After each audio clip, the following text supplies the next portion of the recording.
Good afternoon, everybody, and welcome to the St Vincent's Healthcare Campus. For those of you who are joining online, my name's Anthony Shambry. I'm the Chief Executive of our network, and it's my great pleasure to welcome you to our event on International Women's Day. I'd like to begin by acknowledging the traditional custodians of the lands on which our campus is built, the Gadigal people of the Eora Nation. I acknowledge that they have occupied and cared for these lands over countless generations, and we celebrate their continuing contribution to the life of our region. One of the great traditions of the Sisters of Charity, and certainly one of the areas of leadership that they have shown us at St Vincent's, is St Vincent's is a place of welcome, a place of care where it doesn't matter who you are. Our patients and clients will always feel welcomed, valued, and safe. From the very first patient that was transferred to our hospital from the Darlinghurst jail with mental illness, to the sisters opening the doors of the first hospice in Australia, caring for the dying, and of course in the 1980s, caring for people living with HIV/AIDS, St Vincent's has always been an inclusive health provider. The sisters showed us their leadership through actions for change. However, as an inclusive employer, we have more to do. Therefore, our network has embarked on a roadmap of actions and the allocation of resources to ensure that we are equally an inclusive employer as we are an inclusive health service for our patients. And just this week, there have been several activities that have been part of our inclusive staff roadmap. On Friday, we kicked off a new disability employment program with a community-based organisation called Jigsaw. On Saturday night, our LGBT staff network proudly marched at the Sydney Gay and Lesbian Mardi Gras, celebrating the contribution of our LGBT staff in the COVID efforts. On Thursday, our Auntie Faye Carroll Indigenous program starts with 24 young people who are enrolled in a joint program between TAFE and St Vincent's in nursing, health administration, and also in pathology.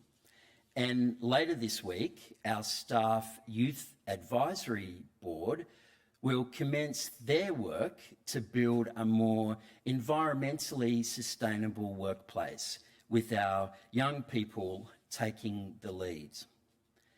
But today, we are here to acknowledge International Women's Day and celebrate the contribution of women in our network.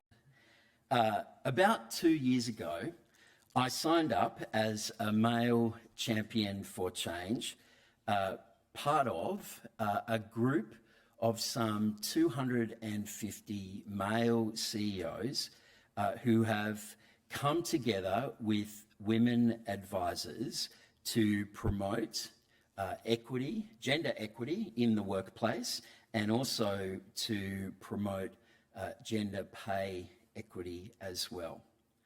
As a male champion for change, I have committed to action.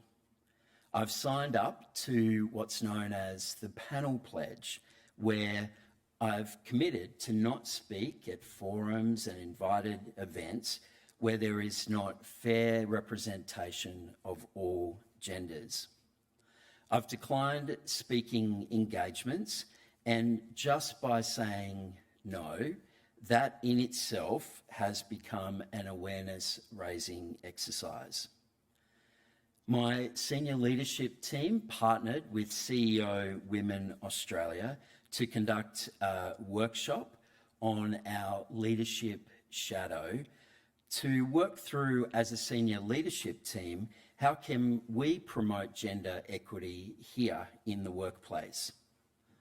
I personally participated in listen and learn sessions with some of our junior medical staff to hear from their experiences directly and what are some actions that I, as a leader, can take to improve gender equity here at St Vincent's.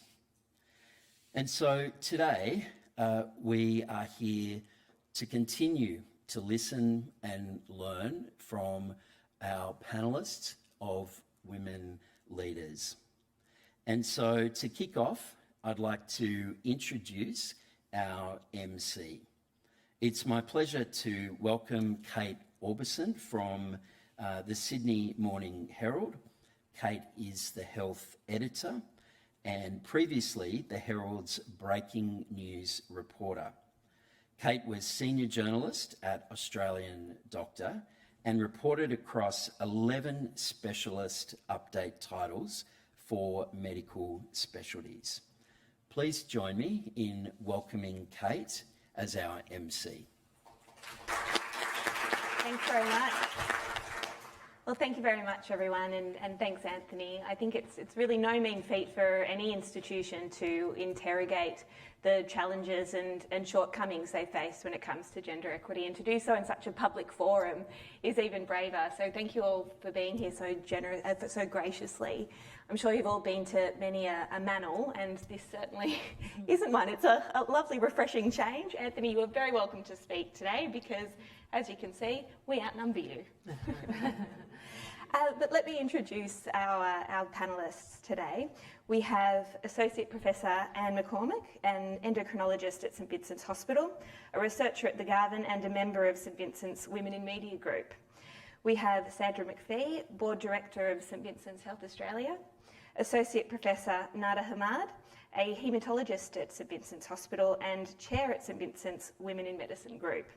We have Patricia O'Rourke, Divisional CEO of St Vincent's Health Australia, Lucy Nigem, a basic physician trainee at St Vincent's Hospital. I hate saying basic, there's nothing basic about what you guys do. And she's also a member of the Women in Medicine Group. We have Professor Christine Bennett, Advisor Chair of Male Champions of Change for the Health Group and Deputy VC for Notre Dame. So thank you all so much for being here. We'll jump right into the questions, if that's all right with you all. And the first is to Anne. Anne, look, you're a researcher clinician. You've spent a lot of time visiting health institutions around the country before COVID messed everything up. Is it true that Australia falls behind when it comes to reaching any kind of gender equity compared to other comparable countries? And if so, why?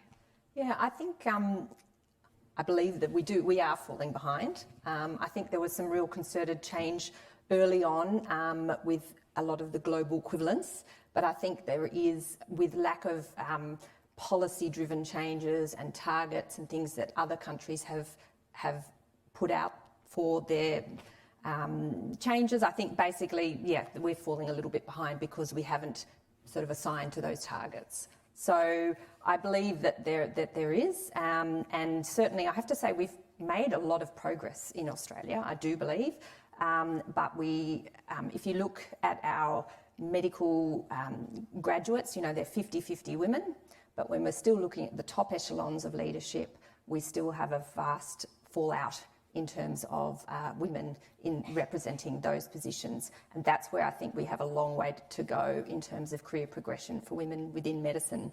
And so I know that the NHS have had a target in the last few years that they've set for, 40%. They've actually got a target that they're trying to match, whereas I'm not aware that we have actual targets that we need to address. So while we're talking about it, while there have been changes that have occurred, my mother was a doctor and I have seen definitely over the last decades, definite changes. But I think the next step is to make some policy changes from the top, and that will come down to help us underneath, I guess, really sort of get benefit from that. I think as well as the policy-driven changes, I think we also need to see that there's also a societal element to some of what we struggle with, and I'm sure there'll be discussion on the panel today about some of that. But we know women still bear, even in medicine, we still bear the brunt of the domestic duties. We still have to take time off in order to have babies. There's nothing we can do about that. And I think that, critical times in career development are often when women are stepping back to have babies, and then when they come back into the workforce, often a lot of their males counterparts have already stepped ahead a few steps. So we're always playing catch up. And while we do eventually aim to get there, often it's a bit more of a struggle. So I think that a lot of being aware of that within workplaces, making some changes, flexible working arrangements, not just for the females, but also for the males, will help guide the females, or, that's a terrible word really, but to basically, I think it makes it all an equal playing field. And so, essentially flexible working arrangements, not just with workplace, but with training is also particularly important. And also providing to allow the opportunity for women to participate more at work. So having childcare facilities on site, having adequate space for us to breastfeed, or whatever it is that we need to do to allow us to come back into the workforce, rather than trying to do maybe a little bit more at home because we don't feel comfortable doing things at work. So I think that we do tend to do more at home to try to, because there probably isn't quite the support that we have at work to allow us to come back in and do more. So I think there's still a lot of work to be done on that. So both on the policy side, but also the cultural side as well. Yeah, recognising that there's a cultural element to what we're doing, and so that's not necessarily unique to medicine, but is certainly pervasive still within our sector. And we just don't have the role models as well, because we haven't reached the equitable leadership. We don't have the role models as yet to tell us it's okay, we can still do it. And so I think as well, over time, with more, and that's why I think it's important to meet those targets, because without the role models, then it's very hard for younger women to really get the courage to step up and to take the challenges on board. So another thing women have to take on is become the role models that they would have liked to have had for the new up and comers. Sandra, you've not only sit on a health board with St Vincent's, but you've been part of board of directors for a multitude of really prominent companies and organisations across the spectrum. It gives you a really good cross-section to have a look at this area. Are there unique challenges that affect women in medicine, or are most of the challenges kind of similar across the board? So that's a really good question. I've sat on boards and been part of a number of major sectors, so from aviation to retail to energy, some of them quite male-dominated, financial services. And I think the core problems are still pretty much the same. And there are, if I think about what are the core problems, it's usually, and I'm not talking just about here now, but it's usually about the lack of leadership, women in senior leadership roles, and being able to see those role models that you just mentioned, Anne. So that's one thing. The other is the pay gap, and often you'll find it's present everywhere, and usually the starting point for any of that is, oh yes, I know that's in other organisations, but not here, we're fine. And of course, we'll come to data later, but how do you know until you do the deep dive into some of those things? And I think the other part of this is the culture that you talked on, and those things manifest themselves different in different organisations. But, in financial services, it's about presenteeism. Women in banking are nervous of going home because their male counterparts are sort of stay late, and, so some of them put their coat on the back of the chair to make it look as though they haven't gone home, and then go off, home, and whereas guys might be in another office. So whichever the sector is, it's about being seen, right? Being seen to work hard, and there's something fundamentally, I think, wrong with that. Meeting hours don't, help people. So there's some environmental factors that sometimes are quite hard to find, but they all exist in every sector I've looked at, and you have to work out what those are. And you only work out what they are by asking people, and it's fantastic that Anthony's taking the leadership on this to actually go out and speak with people about what's your experience, what are you, because once you hear those stories, you can't ignore them, right? And it's different from reading surveys. So the thing, though, that I think is a bit different here, you know, I was on the board of Fairfax, so I have some deep understanding there too. The thing that's different here is in relation, I think, to this fractional work environment for women. So as I understand it, and I had my first session with some of the leadership team at St Vincent's last week, it seems as though because women are not full-time, and I'll use it in my language, right? So because they are essentially more part-time, they don't get the visibility, they're not seen around the place, so people don't think of them necessarily for promotions. And similarly, they don't think of them for research grants, so they don't get the research, so they don't get the experience, so they don't get that on their CV. And they maybe even don't get sponsorship. You know, people do sponsor people for certain things, so they don't get sponsorship. So you put all, and Nada's kind of was talking to me about this week, she was part of the team, as was Lucy. It seems when you put all that together, somebody who thinks they're being absolutely gender neutral looks at two, you know, CVs and says, well, this person's had more experience, but actually the reason they've had more experience is because of some of those factors that actually were not their fault, you know. So it'll be interesting to talk about what we can do to fix that, because people are going to sometimes want to have fractional roles. And then the other fundamental thing I think that I'm seeing here is that there is, because you're a distributed workforce, you know, you do your work and then you go home, you tend not to come back to the centre for stuff. So some of these things don't necessarily get talked about, and people feel a little bit isolated that they've got nobody to go to that they may consult with. So people, you know, reaching out to them, as Anthony's done, is fantastic, because you go to them and that's where you find it. But otherwise, the shift's over and you're gone. So I think those things are a bit different, but essentially, every business I'm associated with always starts from the premise that we're different. And the fact is, they are less different than they think when you start to dig.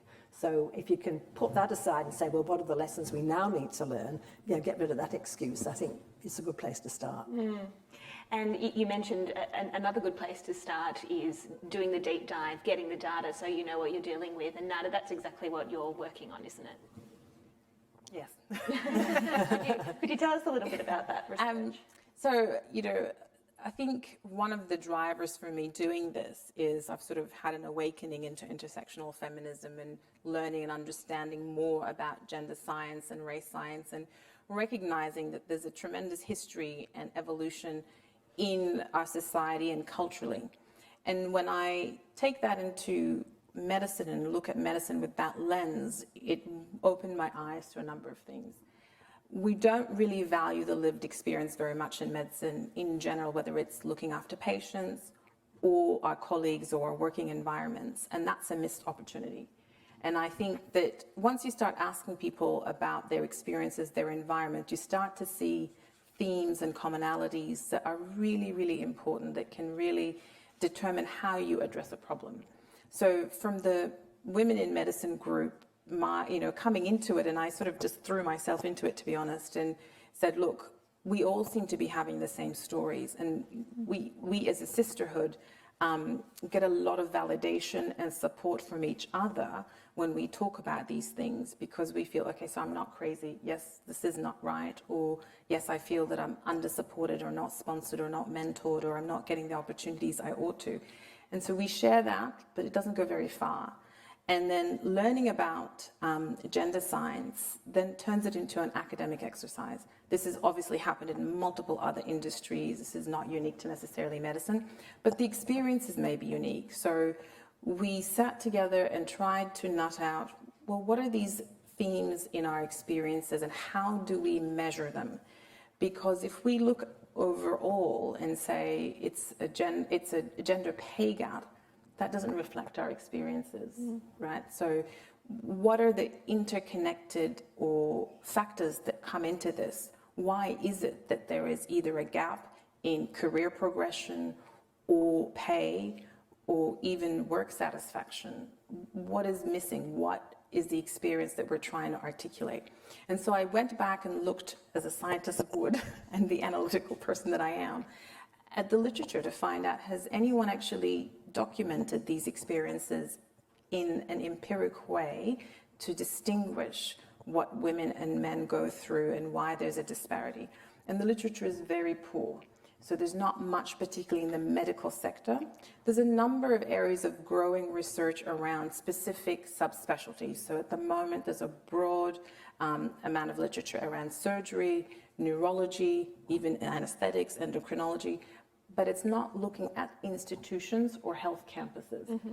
So we've decided to do an actual study, which is quite unique as far as I can tell, because, you know, in this exercise, I've reached out to multiple international organizations and national organizations.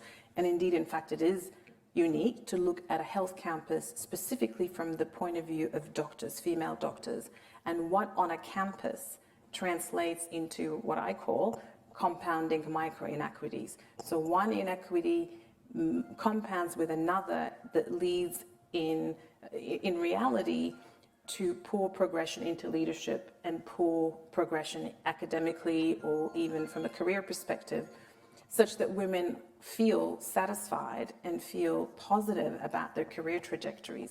We're not necessarily suggesting all women want to become leaders or that really we should all be in leadership.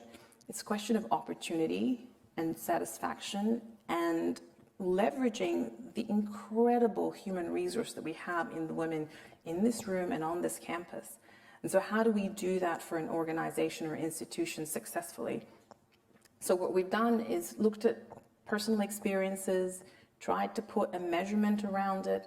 We're going to deep dive into it, look at the metrics around, you know, the women on campus, how many are doing part-time work, etc. But also some of these micro-inequities, how many women are experiencing this, and not to mention the very explicit biases that might occur. Once we put a number on it, I think we can, you know, move on from the issue that it doesn't exist. Mm-hmm. We can verify that, yes, it exists. We can validate it scientifically and then move towards solutions, because I'm a very solution-driven kind of person, and most of us women in this campus are. And we want to find ways to bridge that gap and minimize those micro-inequities so ultimately we can move on. Mm.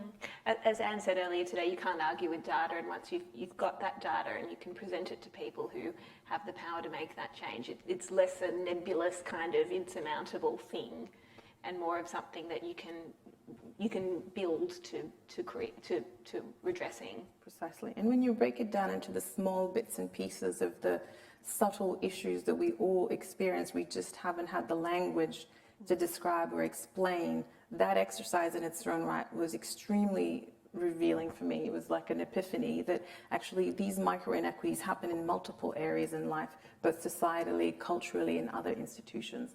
And once you bring them into medicine, that is the innovation of this study. You know, we're actually going to say, you know what, we're going to bring this into the medical establishment, which was primarily designed by and for men, and so it is a bit of a challenge to disabuse ourselves of that notion that it's all equal, because it's not. Well, Patricia, I want to take this to you now, because St Vincent's won't let you go by the sounds of it. You've been here since your early trainee days in the 90s. Never going to let her go. Well, I'm curious, listening to Nada and the work she and her colleagues are doing. Would that have ever been on the agenda when you started? What were the conversations like then in terms of gender equity, and how have they changed over the decades? Great question, Kate, and I'm sure I'm going to disappoint people with the answer because we've still got a long way to go. But certainly my experience back in the day to begin with was about the Sisters of Charity being in charge. So there was no doubt that the women were leading. We used to call them the petticoat government back then. But then things did change. The sisters started to age and they had to hand over the leadership to the lay leadership.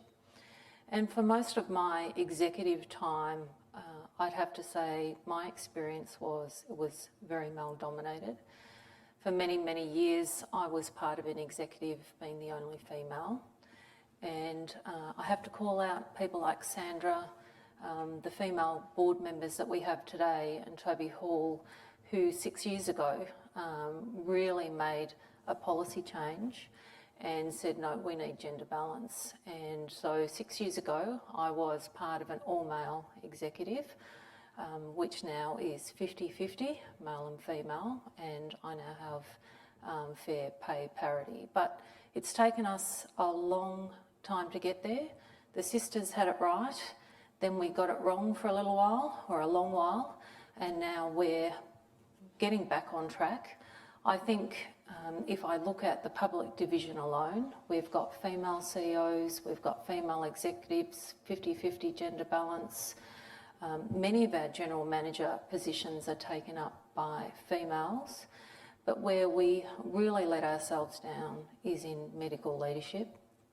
And so I think what our panel members have talked about today, about data, their experience, Anthony going out there, speaking to people on the ground to find out what we need to do to change our assumptions and also really modify what we need to do next to make those changes will be incredibly important. Man, thank you very much, and thanks for all your hard work over the years. Lucy, when you hear other people speak, well, Lucy is actually, I'll start off, as a JMO in the hospital, you've probably seen more of the hospital than most people as you bounce between specialties and units. And my dealings with junior doctors have taught me they're usually a litmus test for a place, especially when it comes to culture and especially when it comes to issues of gender equity.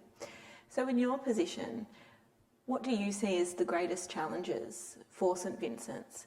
And also when you hear that female leadership is lacking, what decisions are you making for yourself and your future career? Issues, I think I've come to discover more of them after being involved in the Women in Medicine group. I've certainly experienced some of them myself, and interestingly I was a nurse before, so I've kind of seen it from both perspectives. And I think gender inequities that we talk about, particularly those that are the focus of our study, which extend beyond, across through workplace culture, HR, administration, career progression, how you move through academia. There's issues across different levels. And I suppose I've experienced it firsthand, and a lot of JMOs have fed back to me certain experiences they have had as well. And it can be extremely subtle, but still occurs in different areas you're in, be it surgery, be it on the wards, be it, presenting at grand rounds and things like that. And I think it extends beyond medicine as well, because we're working, it's not just doctors, we're working with nurses, allied health, administrative staff, and executives also. And it sometimes happens when you don't really realise it's happening, and you kind of reflect and go, did that happen because maybe was I treated like that, or was it because I don't have the knowledge, I'm not smart enough, or is it because I did something wrong or I offended someone? And then after you talk to more people about the type of things they experience, gender seems to be a common denominator in a lot of those things. And I suppose in terms of broader issues that are the ones that we're looking at in the study that are being experienced by people, so things about maternity leave and planning around that, and how women actually disclose, when they disclose that they're going to take maternity leave, how they plan for that, because anecdotally, is it going to have an effect on my training, my advancement, and those type of things, and the thought of taking time off and how that's going to push you backwards in terms of moving forward. Other issues are around educational leave and applying for that, and equitable access to that for both when you compare females and males. So we're looking at the numbers in that and what we can access. And I think another one is being a JMO, when you come into medicine, you're learning, it's a really big learning curve. You're learning how to assimilate into a new environment. You're learning the staff. You're learning how the hierarchy works, because there certainly is one. And you're learning, if I want to get from A to B to C to D, how do I do that? And when you ask for advice, you can definitely get it, but a lot of the feedback you get when you're thinking, okay, I want to go on this specialty pathway, I've got to do X, Y, Z to get there, and you think, okay, I've got to do this to get there, but what are the barriers along the way? And gender certainly comes up. For me personally, because I want to do a specialty that's quite male dominant. So having more of those discussions has been helpful to me to think, okay, what do I actually have to do now to move forward? And I think what's really exciting is the Women in Medicine group that are actually talking about those things, and we're actually going to get the numbers and the data to say, okay, this is actually a problem, it exists, we're going to get a baseline and we can work forward from there. So they're the main things. Thank you. I'm going to come back to you. We've got a question from the audience first. Okay. I feel like Hamish at Q&A up here. Deborah Yates. Hello. Can you hear me all right? Yes. Hello. I'm Deborah Yates. I'm a thoracic physician here, and I've been involved in issues in women in medicine for a long time. I'm involved in the Thoracic Society and also in the Royal Australasian College of Physicians in the Specialist Training Committee. And I would like to ask the panel how they think we can genuinely move towards a merit-based system of appointment.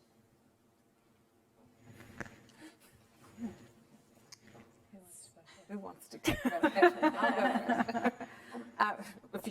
Well, maybe I think you start off with making sure that you've got the right panels, doing the selection.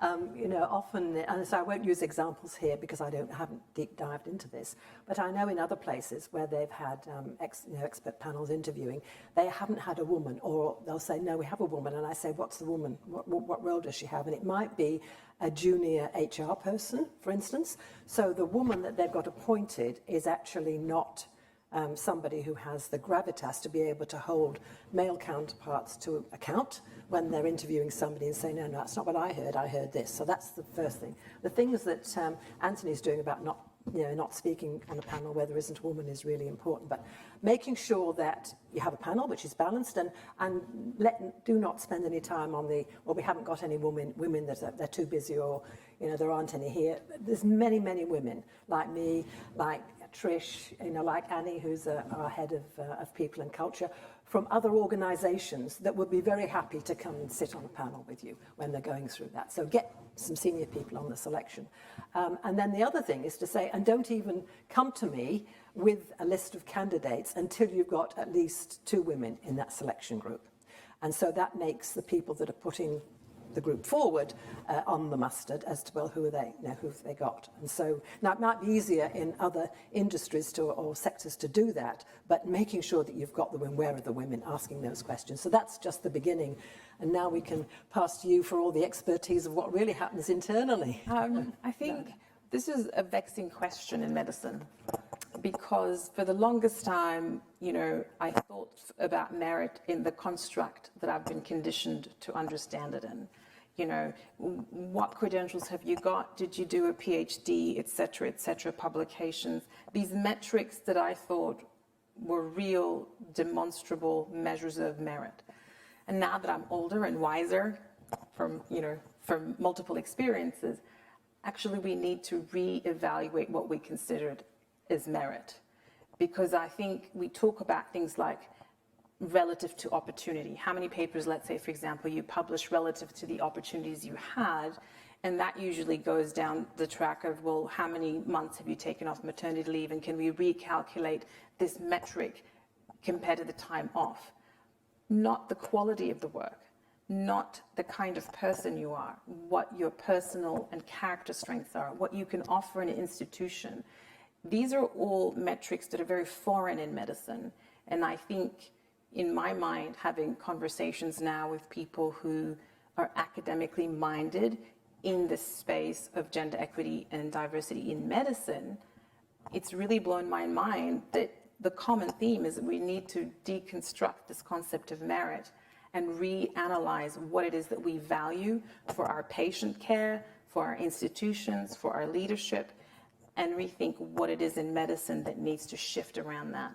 So I personally, when I'm looking for, when I sit on interview panels, I'm not entirely focused on the usual metrics. I look at the person, look at their communication skill and style, and think about, are they going to be good at the job that we've asked them to do, which is look after patients, if that's what the job is, or as a researcher.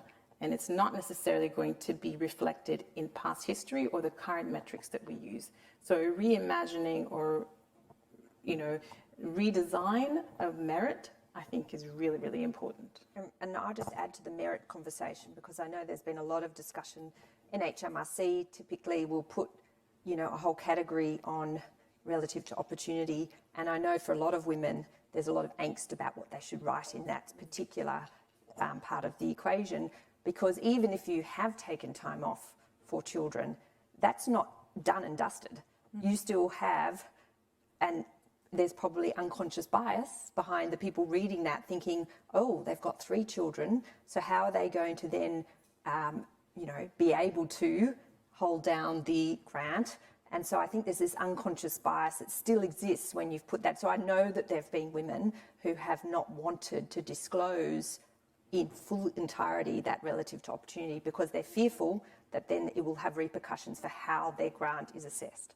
So we can still put those metrics in place that try to accommodate, but it's still not quite addressing the issues. So I think there's no clear answer, but there are lots of issues where it currently is at. People are I think progress is important, you know. I was just going to say, and having the conversation at the college level, and there was a Women in Medicine and Gender Equality discussion at last year's college conference, which I think might be a first. So even having that sort of discussion and discussing for that discontinuity in your career pathway, what flexibility can you have? Can you have shared roles? And let's face it, post-COVID, we've got a whole new opportunity to really try to re-engineer, and in re-engineering our workforce and how we deliver healthcare or management or across many sectors, it gives us the opportunity to actually try to address the gender imbalance in that process. So I just thought I'd throw that one in, but I thought the fact that the college opened up that discussion was incredibly important. And we had some very brave people on our panel who, in fact, had been offered roles, become pregnant, and tried to be encouraged not to continue. And, you know, how those women can then stand up and be supported, not just by other women, but by men as well, and by the college and by the workplace, so that they actually can follow their career pathway. And then telling the stories of that too, so that other women think, well, this can be done, you know, and put themselves forward. And just a little story, you know, I think sometimes we think that, not this group, because this is an enlightened group, of course, I think that men are the enemy, but, you know, we forget that male leaders, actually, a lot of them actually really get this, and they want to, you know, stand beside the women that are looking for opportunities. And I'm Diane Grady, who's a non-executive director. I think she's on Macquarie Bank, and she's been on a number of boards, and I've known her forever. She was a McKinsey, at McKinsey, and Fred Hilmer was the managing partner, and she went on maternity leave, and he called her up and said, you know, I want to make you partner, while she was on maternity leave. And I asked him why he did that, what was in his mind. He said, well, I was just looking at potential. Right, so you've got to find a way to think of the potential too. Of course, the experience is really, really important, and particularly in our context. But, you know, if you sometimes ask the question, well, what's the worst thing that can happen here if you get it wrong? So long as it's not life-threatening, frankly, you should give it a go if you can see somebody who's got enormous potential. So it's a question of how you measure that. So. And I'll just add one extra example. You know, you mentioned in the corporate world in a different environment. You know, in my training in Canada, I was quite surprised that, for example, the head of the department is not the most senior. It tends to be the most junior, because they're selected based on a management aptitude perspective. So their merit is based on their ability to be competent as a leader and a manager of others. And that was revolutionary to me, because I'd never seen that in Australia. In every department I've ever worked at, it's the most senior and not necessarily the best person for a leadership position. So reimagining merit in medicine, I think, is a big job, but I think it's coming, and it has to be part of the conversation. Can I just comment on that? Can I just make one quick comment? I think all of those points are extremely valid, but I think the problem with medicine is that it's internally appointed, and I think we need to get away from that particular model. And we would love to have you women from other sectors, because you would add a dimension which currently is not there at all. And I think that also applies for appointment to the training positions. I think the training positions are primarily dominated by the people who've been there for a long time, who inevitably are older men. And although it's not necessarily, you know, intentional bias, it's something which needs to go beyond. And certainly that's something I think which we should all be working towards. In medicine, it's probably slightly worse in that it's much more hierarchical. And if you don't get your job, you can basically never get that position ever again. Whereas at least in the business sector, it's a bit more open. So I'd like just to put that forward, the outside appointments, outside, and maybe even using our colleagues in other hospitals who won't have the biases of having worked with these people forever. Thanks. Would targets come into it as well? You mentioned targets in other countries. Do you support gender targets when it comes to women, when it comes to medicine and positions of power, or do you think that we need to find other solutions?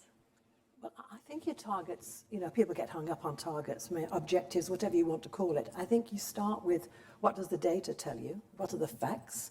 And this should really, resonate with, people here. This is what you do all the time. Start with the facts, look at the inequities, and that will not just be in, very large areas, it'll be in small areas. How long do women have to stay in particular roles before they get a promotion? There'll be the pay gap. What are the differences in those roles? Really getting granular where you need to start with and the things just jump off the page at you.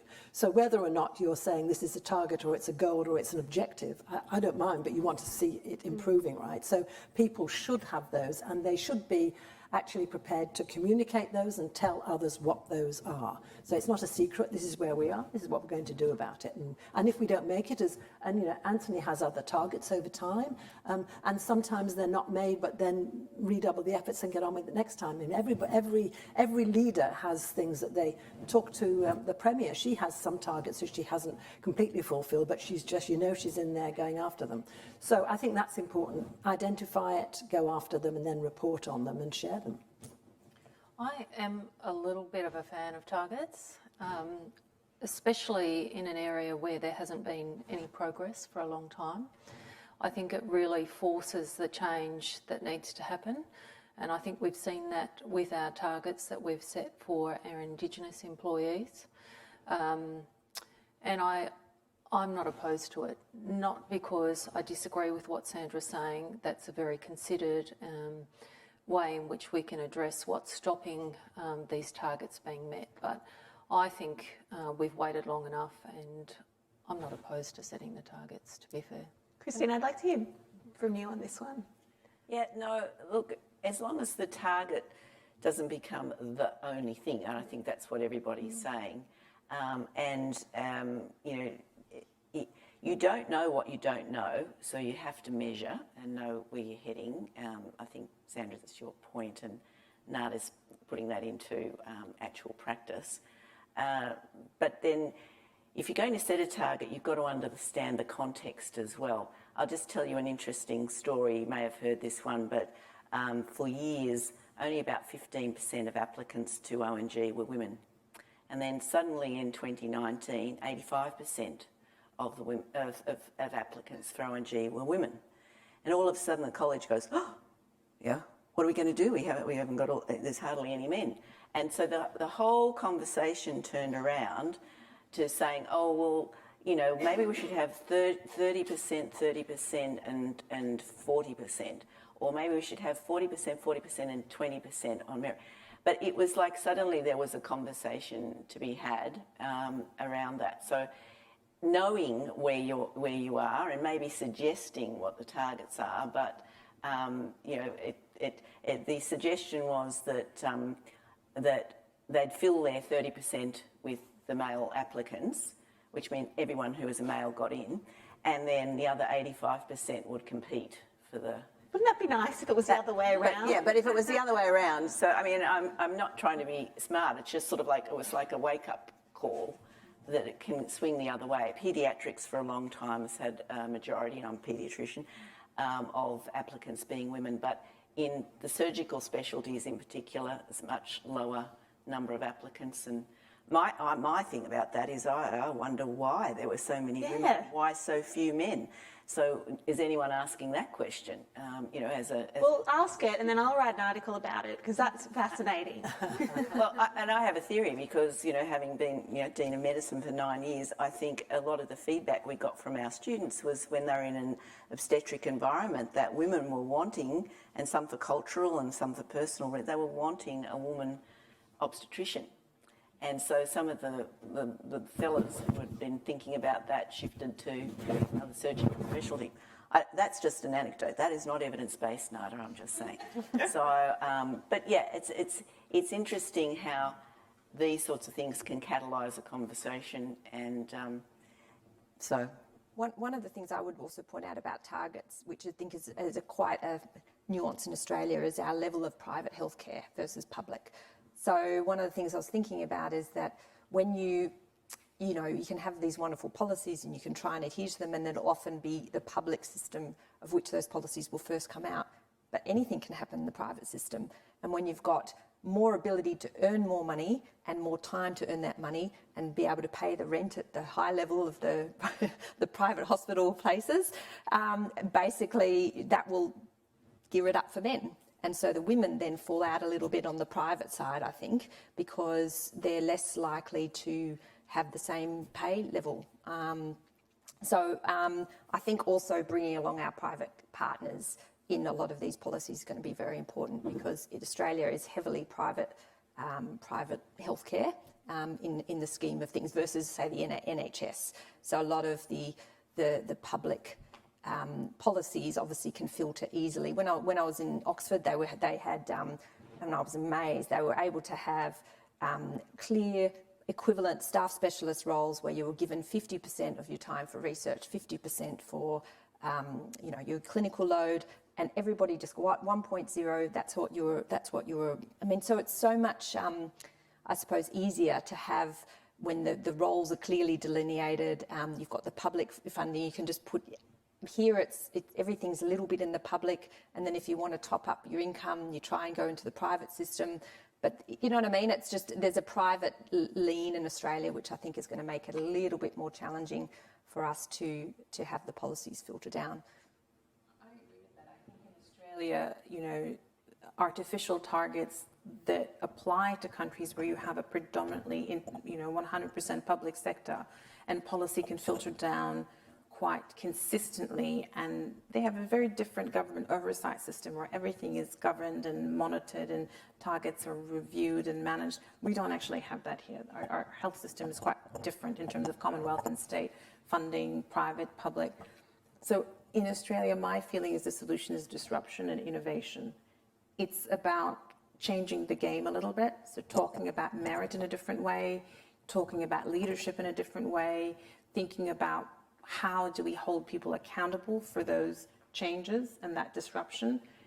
To me, that's a more interesting way of doing things. I think it's a more Australian way of doing things. We're quite good at early adoption, and I've seen that in the science space. We're moving to Canada, coming back here. It's very clear to me that in health in Australia, we are very good at early adoption, integration of technology in a much more routine way. And I don't see this as any different. I think if we were to develop strategies that were innovative and progressive, that would probably bear the fruit of that quite quickly without the need for artificial set goals that don't actually mean anything and are almost impossible to achieve, because I don't like the concept of setting people up to fail. Putting a number that's not going to be possible in the next 5 years. If we're going to say, let's have 50% surgeons in Australia in the next 5 years, well, that's not going to happen. But interesting ways of getting to where we need to get to is probably really shake things up. Yeah. And I guess the people that are hopefully going to become even better at shaking things up are the next generations and the medical graduates coming through that you see a lot, Christine. In your many roles as leader in health innovation and as a clinician, as a researcher, and as an educator, what words of wisdom do you have for young female medical graduates coming up and into this wonderful medical world, but also very challenging world for women? Yes, look, to be honest, I think my words are the same for the men and the women, just to say that, because I don't think this is a problem with women, and I'm not saying it is a problem with women, but it's a problem with the system, and it's a problem with how we view merit and how we view, valuing people. And so I just have to say, my medical students are amazing. I probably learn more from them than they learn from me, to be honest. We do select from a very competitive field people who've had leadership or service or other life achievements. They just blow my mind. And I will say that through the program, they get a lot of leadership opportunities, sometimes leading from the front, sometimes leading from service to other students in the school. But there is a preparation that all students do when they've got a particular specialty that they're interested in. And we do try to give them some advice Please ignore that, that's my noise. That's right. That's right. I thought it was coming out of me. I was wondering what was going on. By the time we finish laughing, it'll have stopped on paper. Yeah, so the preparation for your CV for the, ever competitive training program as well, I think the students are ready. But at the end of the day, I would say to all of them, number one, be true to yourself and, aim for what you don't settle, aim for what you want to do. Recognise it is competitive, because it is competitive.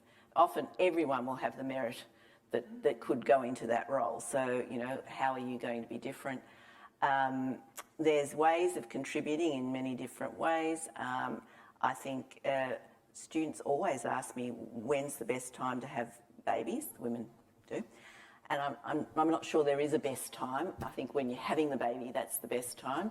And they're always a joy, but you need to then try to structure your life and with your home environment as well. But at the end of the day, I would hope my male graduates leave with the same respect for merit and not leaving with a gender bias, and that all of them would stand up and step up and speak out for inequity, for double standards, for everyday sexism in the workplace, for bullying and harassment, and call that out, because if you don't, then you've accepted that. And so it needs the male and the female students to do that.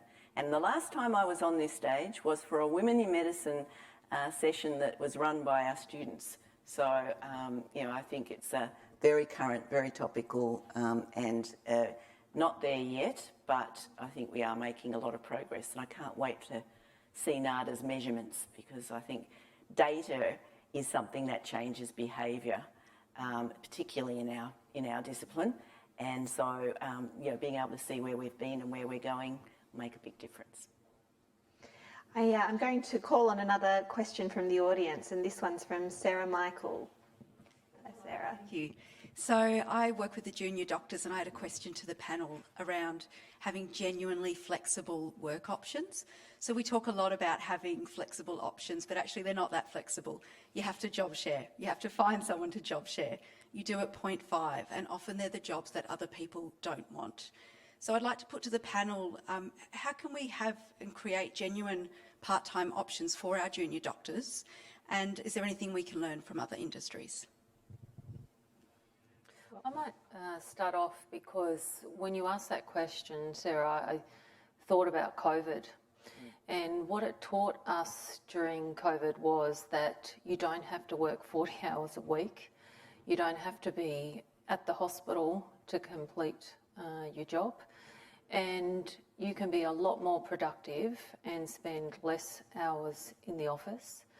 I think the whole idea of full-time, part-time, we need to throw that up and out and think about the right person that's going to deliver and get the job done in the time that they need to get that job done.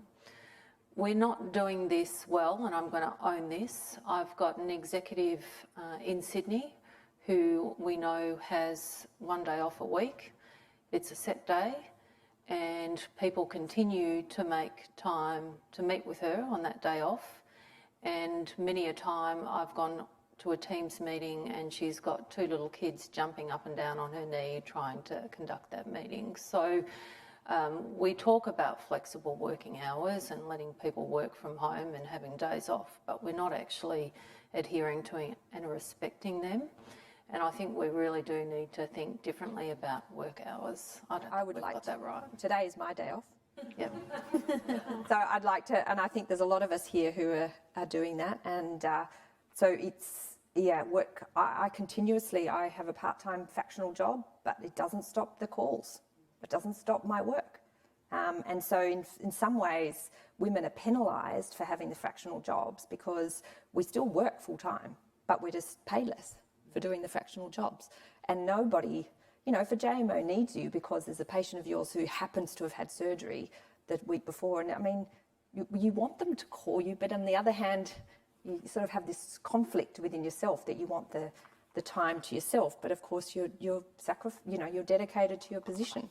and you want to be seen to be measuring up to the males. So it's a massive problem within medicine, which I don't know, for the JMOs, it's even worse in some ways because often the fractional positions are rotating all the time as well.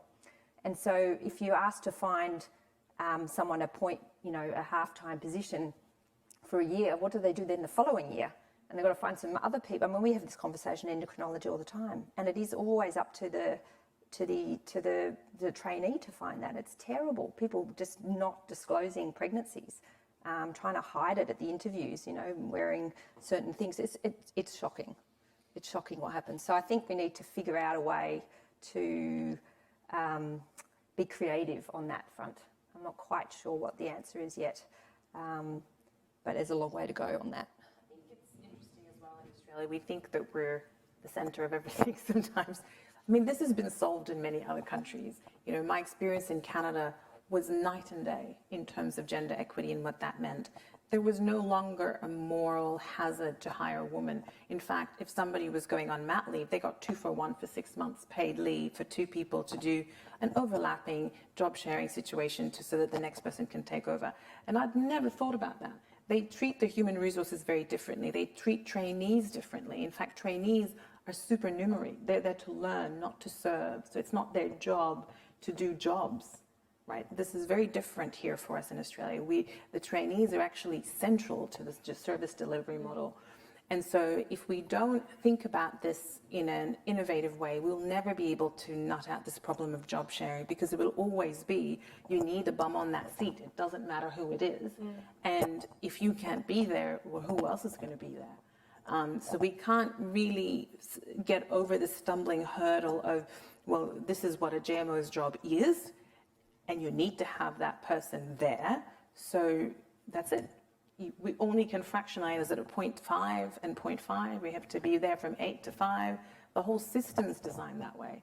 And unless we really think about system design change, we won't be able to address this issue. And I almost think for whatever you design for women has to be the same for the men. Exactly. And that's a critical thing as well. So I think starting out having 0.5 roles for everybody or something allows the whole game to open up, because then you have to figure out what you're going to do for the other half of the time, and there's this automatic reliance on the healthcare to come up with some way of modelling it. So it shouldn't be up to the female at that point. So I think whatever we design, we have to try and make it quite, and that will open up for the men who want to be at home, and make it very normal for them to also be at home, contributing to the domestic duties as well. Knowing that there's a groundswell here of, I think we're violently agreeing, and I know that Anthony down here will be violently agreeing too, I think, and also Annie. Knowing that we accept that this is, good for business, good for women, good for so many reasons, social good, Good for patients. good for everybody. What do you think the mechanisms are where you can have those kind of discussions? I mean, it seems to me that the women in medicine has made an enormous kind of statement here and is getting together and thinking about it. You're going to do your research. Anthony's coming to the meetings, giving you a license to operate.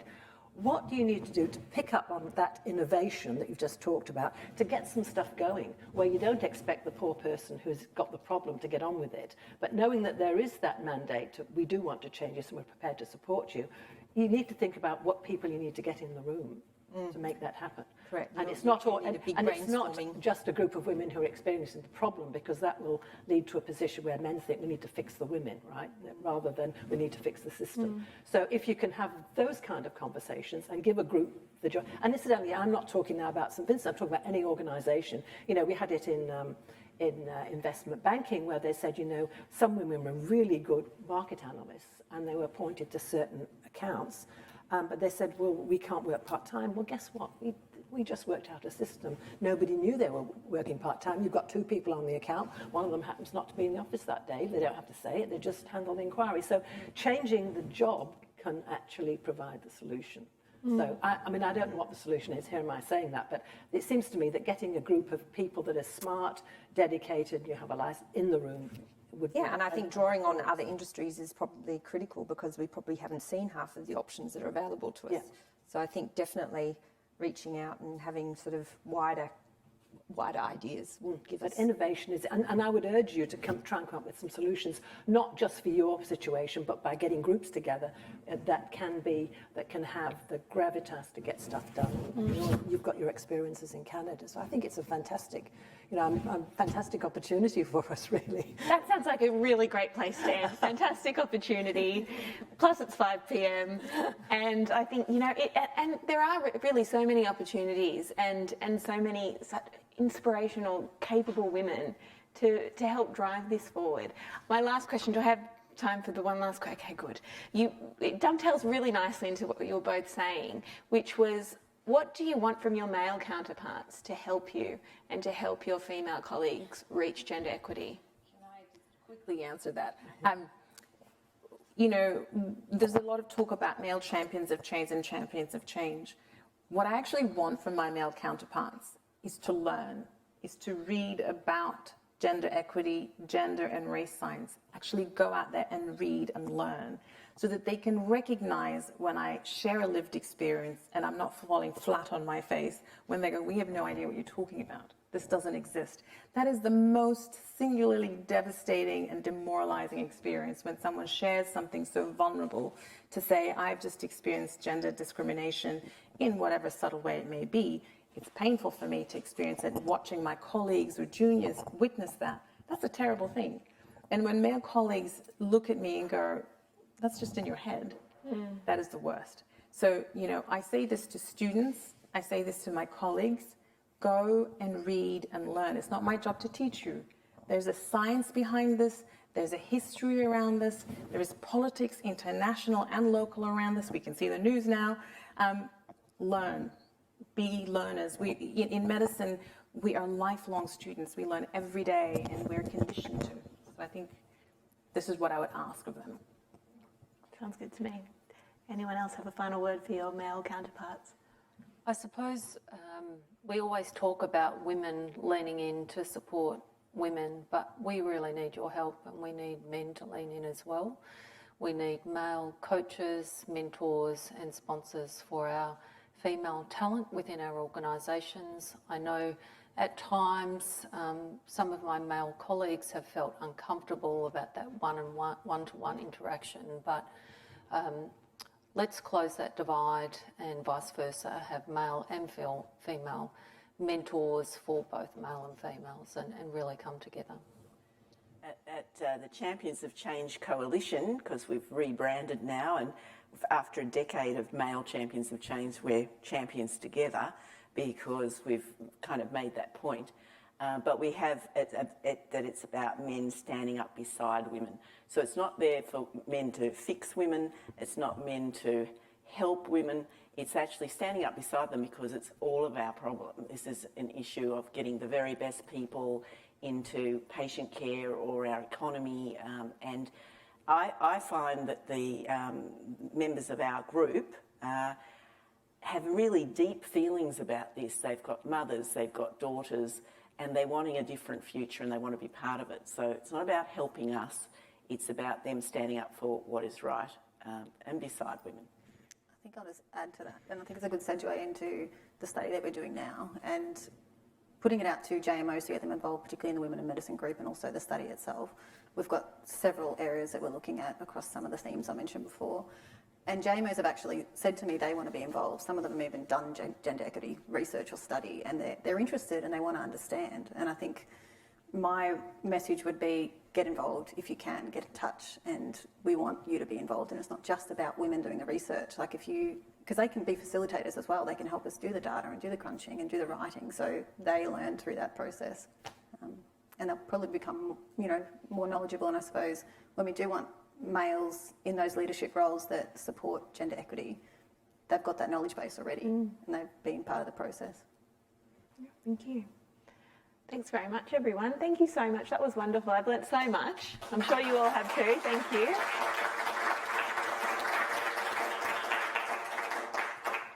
And I'm sure the discussion will continue long after this panel is over and we've taken our step down. Thanks everyone for joining us online as well. Thank you, Anthony, and have a great afternoon, everyone.